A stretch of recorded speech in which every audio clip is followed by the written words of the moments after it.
I wouldn't make too much of it because this is an industry proposal. It's not something, and it's from an industry that's going to be very negatively affected by tariffs. It hasn't been embraced by the German government, much less the EU.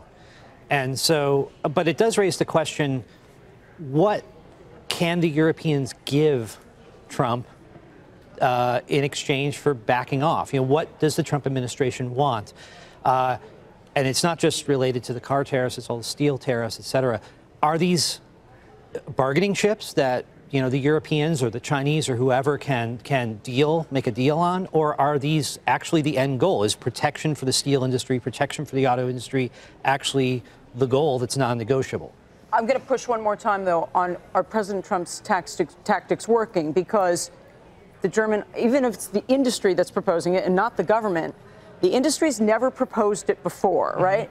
They've been brought to the table because of him. Isn't it true? No. So the question is, what is the Trump administration's objective?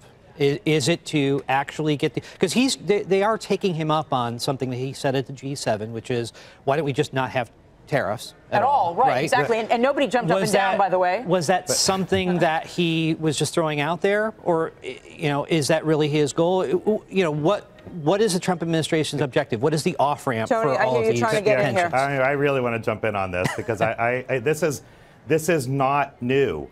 This is not even a new European proposal. The proposal to exchange a reduction or elimination in the European 10% auto tariffs in exchange for the U.S. eliminating its 25% tariff on light trucks has been on the table since TTIP negotiations.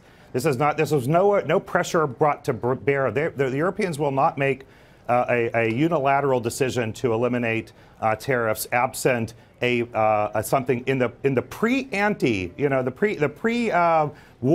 pre-trade war standing of the two economies. Not these steel tariffs or other tariffs. So don't treat this as something new. It's a great thing. I hope we get a chance to talk about it. Us free traders are all in favor of eliminating these tariffs. But a great way to do that would be to restart TTIP negotiations and let's negotiate these and other things down. I think that's a very interesting point because it's not only TTIP, in which we were talking about a lot of tariff reductions with Europe, but also TPP. With TTIP is the acronym for free trade with Europe, free trade agreement with Europe between the United States and Europe, and TPP was the agreement in Asia. Yeah. And, you know, President Trump has been complaining about these dairy tariffs that Canada has on the United States. That is also something that would have been dealt with in TPP, which the United States, the Trump administration, decided to quit. So, you know, when you ask, are his policies working? Well, maybe they're kind of getting us back to a discussion that we already had before he walked away from the table.